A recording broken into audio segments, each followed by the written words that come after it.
La famille, bonjour, bonsoir, j'espère que vous allez bien, bienvenue sur ma chaîne YouTube. Alors aujourd'hui, dans cette vidéo, vous allez aller voir mon M4. C'est la première fois que vous allez le voir depuis l'accident.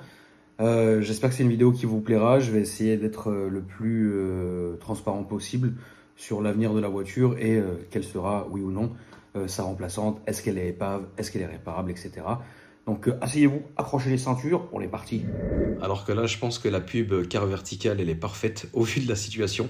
Je pense que bientôt, on retrouvera, si ce n'est pas déjà le cas, mon M4 dessus, mais ça vous verrez après la vidéo. En tout cas, je vous rappelle que pour cette vidéo, Car Vertical est mon partenaire, que Car Vertical, c'est un service qui va, grâce à votre numéro d'immatriculation, numéro de châssis, vous sortir l'historique, s'il est disponible, complet de votre véhicule, photos, rapports, factures, etc. à l'appui.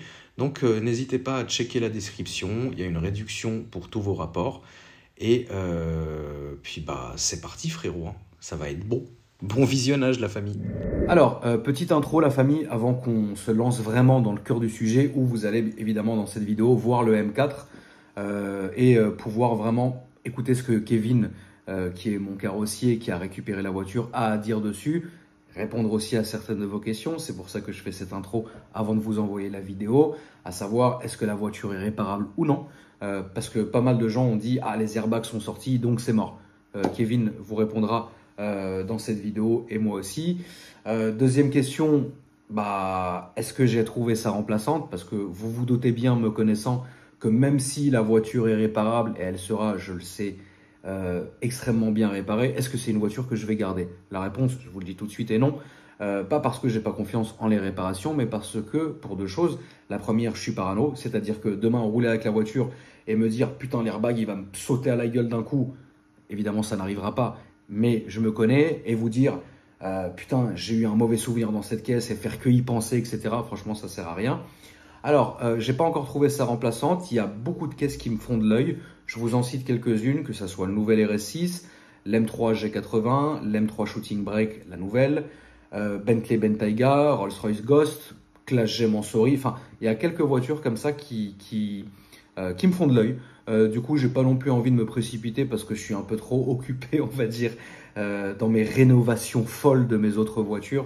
Et du coup, je prends plus de plaisir à ça que vraiment me poser, commencer à négocier. Combien tu me reprends la voiture? Ouais, mais la voiture, elle a tapé. Ouais, mais elle a été très bien réparée. Bah vas-y, coup de bambou. Ouais, mais est-ce qu'on l'envoie en Allemagne? Ouais, machin. Franchement, ça, frérot, je sais que je vais me prendre 3-4 jours pour vraiment me poser, réfléchir, faire des propositions, faire du téléphone, me casser les couilles et ensuite faire venir la nouvelle. C'est là que vous aurez, je pense, à cette vidéo-là, la vidéo de la remplaçante. J'ai aucun délai, évidemment, à vous donner. Quand ça arrivera, je vous dirai, la famille, voilà la remplaçante de la M4. Je vous expliquerai comment j'ai fait, quoi que ce soit. Ou si ça se trouve, franchement, j'en sais rien. Si ça se trouve, voilà, je garderai quand même cette voiture et je vais en acheter une autre. Enfin, c'est pas le sujet de la vidéo. Et puis évidemment, avant d'y aller, vous remercier pour tous vos messages. Même si évidemment, c'est que du matériel, que ça soit pour moi et pour les deux autres voitures qui ont été impliquées dans cet accident. Ça arrive, hein, je fais des centaines de kilomètres par jour. J'ai 35 balais, frérot. J'ai fait que 4 accidents dans ma vie qui méritaient de faire un constat, entre guillemets. Celui-ci n'est pas le plus grave, mais c'est pas le moins grave non plus. On parle quand même d'une voiture qui a bien tapé, donc vous allez voir les images, même si c'est pas non plus désastreux, hein, on le sait très bien. Mais je vais pas vous tenir sur plusieurs vidéos. Alors aujourd'hui, on va réparer le phare. Non, franchement, je préfère prendre du plaisir et vous faire prendre du plaisir sur tous mes autres projets, entre guillemets, de rénovation, sur des caisses que je vais garder, que je vais kiffer, plutôt que vous monopolisez 10 vidéos là-dessus pour au final vous dire, bon, la voiture, elle dégage, vous allez être déçus et tout. J'ai pas envie de m'approcher de ce genre de délire, ça sert à rien. Surtout pour faire du contenu qui, chez moi, ça va très vite le contenu. Je suis une usine, une vidéo tous les 2 jours, donc ça va, on sait comment faire, on sait quoi faire. Donc voilà, mais je voulais quand même évidemment vous remercier, vous rassurer sur certaines choses qui arriveront dans cette vidéo et vous allez pouvoir voir la voiture de vos propres yeux, frérot. Donc voilà, sans plus tarder, on est parti, bon visionnage, c'est parti. Donc Kevin, c'est chez toi qu'est venu l'M4 le jour de l'accident. Oui, direct. Donc à chaud, qu'est-ce que tu as pu nous dire maintenant? Aujourd'hui, on est à froid, qu'est-ce que tu peux nous dire? À chaud, qu'est-ce que tu peux nous dire? À chaud? À chaud. Ah bah à chaud, c'est toujours des chocs. Après, tu sais comment c'est, on voit des chocs monstrueux. Donc là, oui, c'est un petit choc avant droit.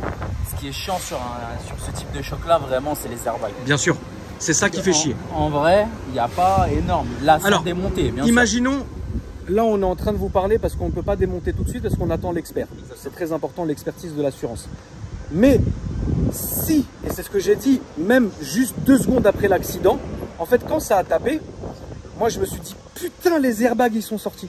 Parce que franchement, je vous dis la vérité, j'ai eu quelques accidents dans ma vie. Le premier avec une Twingo, j'étais vraiment en tort parce que je suis passé au rouge, bah, ça a explosé, etc. Là, c'était une catastrophe. Voilà, j'avais 18 balais. Le deuxième, voilà, le truc machin. Mais là, vraiment, tu vois, si tu veux, je vous jure, ça n'a pas tapé fort. En fait, c'est ça qui me rend ouf, c'est que ça n'a pas tapé fort. Dans la voiture, on a fait genre boum, comme ça. Et quand les airbags sont sortis, l'airbag m'a même pas touché, frérot. Même ma casquette, elle a pas valsé, frère. Tu vois?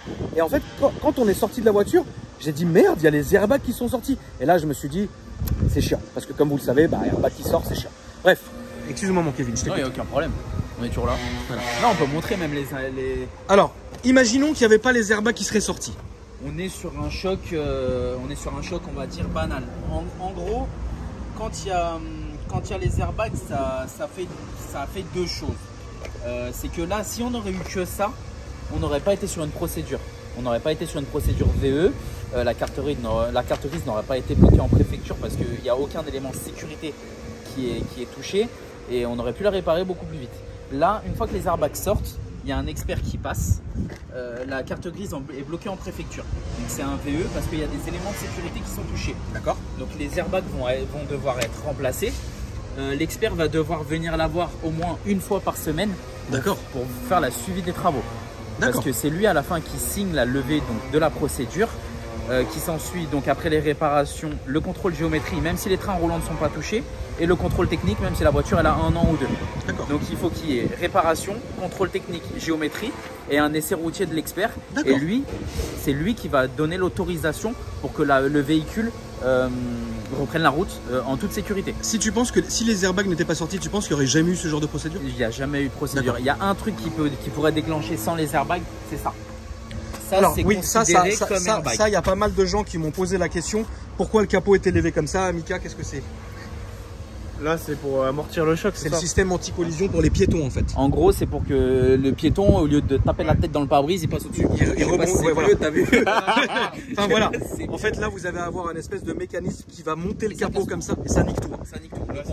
Le compas de capot, faut le changer. Et ce qu'on appelle l'actionneur, donc c'est ça. C'est en fait, ça marche comme un airbag. Il y a une bonbonne, ça vient monter et ça casse tout pour pouvoir monter le capot. Et c'est pour que le piéton, en fait, c'est pour ça qu'on appelle ça un actionneur piéton et même c'est un kit piéton qui est devant. C'est pour que le piéton il passe au-dessus de la voiture. D'accord, et pas qu'il s'encastre dans la calandre, etc. Donc c'est la raison pour laquelle le capot est relevé comme ça.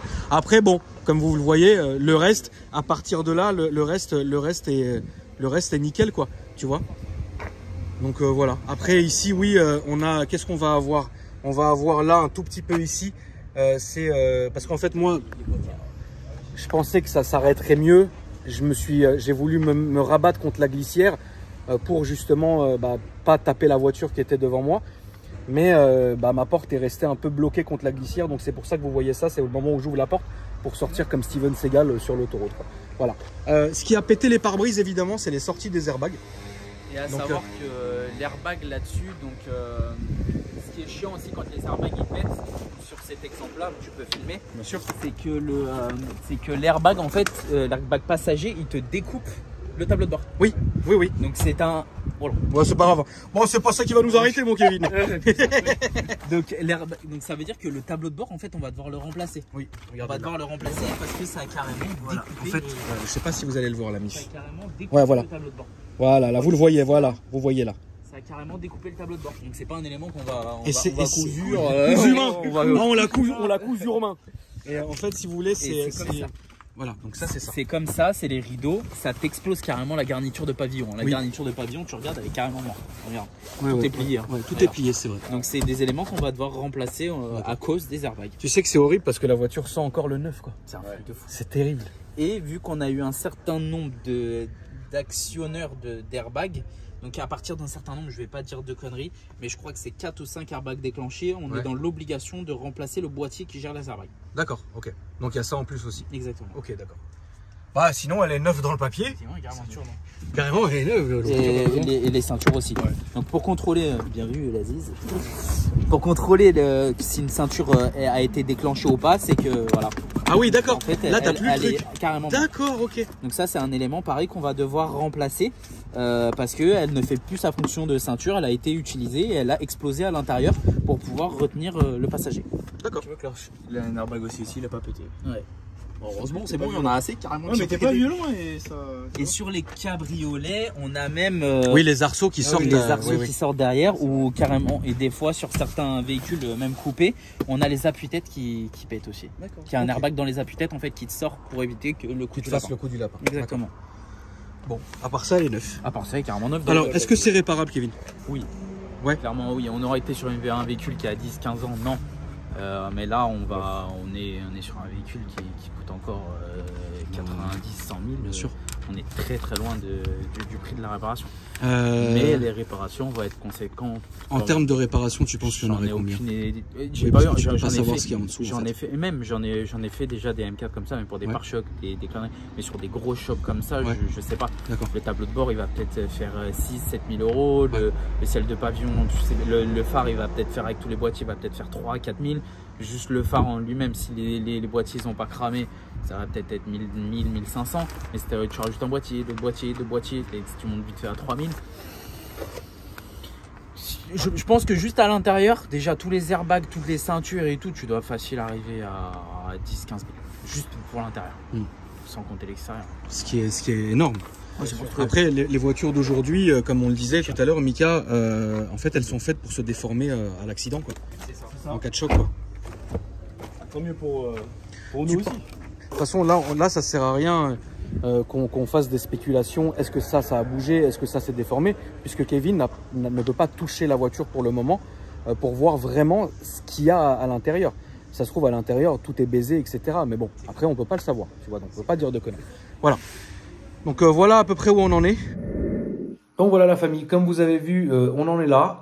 Donc du coup, merci à vous d'avoir regardé la vidéo. N'hésitez pas évidemment à vous abonner à la chaîne si le contenu vous plaît. Alors j'espère qu'il n'y aura pas ce genre de contenu encore une fois sur la chaîne, tu vois, tu m'as compris, parce que ça fait toujours chier. Mais évidemment, moi j'aime bien vous emmener avec moi dans mes bons moments comme dans mes mauvais moments. Ça a été un mauvais moment, hein, et donc du coup je vous y emmène et puis bon, c'est pas très grave. Voilà la famille, je vous embrasse, prenez soin de vous et moi je vous dis à après-demain pour une nouvelle vidéo. Salut!